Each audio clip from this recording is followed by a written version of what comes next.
आज प्रधानमंत्री मोदी ने पूरे देश को एक नया शब्द दिया है, तो वो शब्द है आंदोलन जीवी।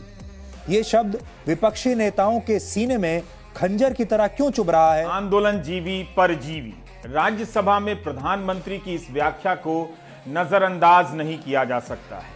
किसी भी आंदोलन में बाहरी तत्वों की पहचान की परंपरा बिल्कुल नई नहीं है, लेकिन किसान आंदोलन के संदर्भ में प्रधानमंत्री की यह बात वहां तक जाती है जहां से गोदी मीडिया ने पहले ही दिन से किसान आंदोलन को आतंकवादी और विदेशी साजिश का हिस्सा करार देना शुरू किया था।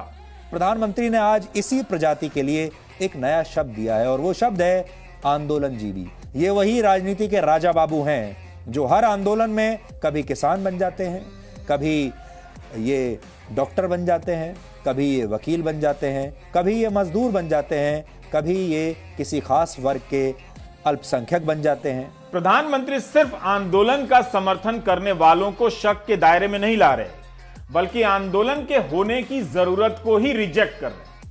आखिर कोई आंदोलन तभी बड़ा होगा जब अलग अलग लोग उसमें जाएंगे। कायदे से तो उन्हें आंदोलन में जाने वालों को प्रोत्साहित करना चाहिए। विज्ञान में परिजीवी उन जीव जंतुओं या पौधों को कहा जाता है जो दूसरे जीवों को आहार बनाकर जीवित रहते हैं, यानी जो जीव अपने जीवन के लिए पूरी तरह से दूसरे जीवों पर निर्भर होते हैं, ऐसे जीव परजीवी कहलाते हैं। अंग्रेजी में पैरासाइट भी कहते हैं और अक्सर कहा जाता है कि जो पैरासाइट्स होते हैं वो दूसरों का खून चूसकर जिंदा रहते हैं। ये लोग भी वही हैं, ये देश का खून चूसकर अपनी शक्ति बढ़ाते हैं।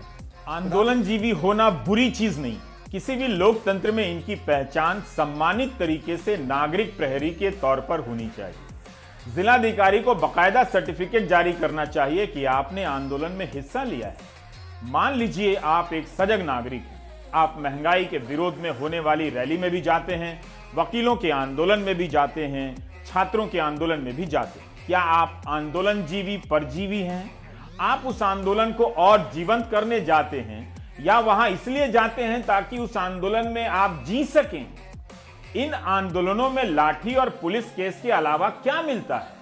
आखिर कोई क्यों इसके लिए आंदोलन जीवी परजीवी बनना चाहेगा? राजनीतिक रैलियों में पैसे देकर लोग बुलाए जा सकते, लेकिन किसी आंदोलन में आप खुद से चले जाएं, हर आंदोलन में चले जाएं, तो आंदोलन जीवी परजीवी। जी न्यूज पहला वो न्यूज चैनल है जिसने बिना डरे पहले दिन से ही आपको यह बता दिया था कि इस किसान आंदोलन में खालिस्तानी गैंग की एंट्री हो चुकी है और अब इसका रिमोट कंट्रोल विदेश में जा चुका है। ये सारा जो आंदोलन है ये विदेशों से संचालित हो रहा है। क्या हमारा किसान इतना खुदगर्ज है कि वह अपने आंदोलन में विदेशी विध्वंसकारी विचारधारा को जगह देगा?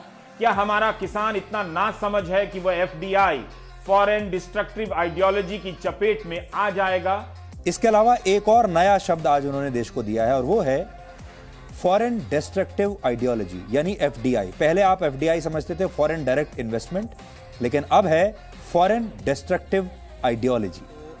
प्रधानमंत्री ने आज जो भाषण दिया राज्यसभा में उसमें उन्होंने कहीं भी खालिस्तान शब्द का सीधे जिक्र तो नहीं किया, लेकिन उन्होंने विदेशों से किसान आंदोलन को नियंत्रित कर रहे खालिस्तानी गैंग से देश के लोगों को सावधान जरूर किया है। और आज ये बात प्रधानमंत्री द्वारा संसद में खड़े होकर कहना बहुत बड़ी बात है। प्रधानमंत्री का यह भाषण आंदोलनों के इतिहास से अनजान रहा।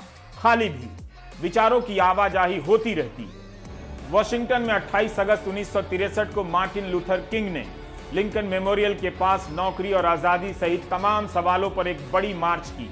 2 लाख से अधिक लोगों ने हिस्सा लिया।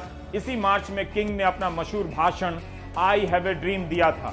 इस मार्च के बाद जॉन F कैनेडी के प्रशासन को कांग्रेस में सिविल राइट्स पर बिल पेश करने पड़े। मार्टिन लूथर किंग कहते थे कि वे गांधी से प्रेरित हैं। गांधी की प्रेरणा से उनका आंदोलन अहिंसक आंदोलन है।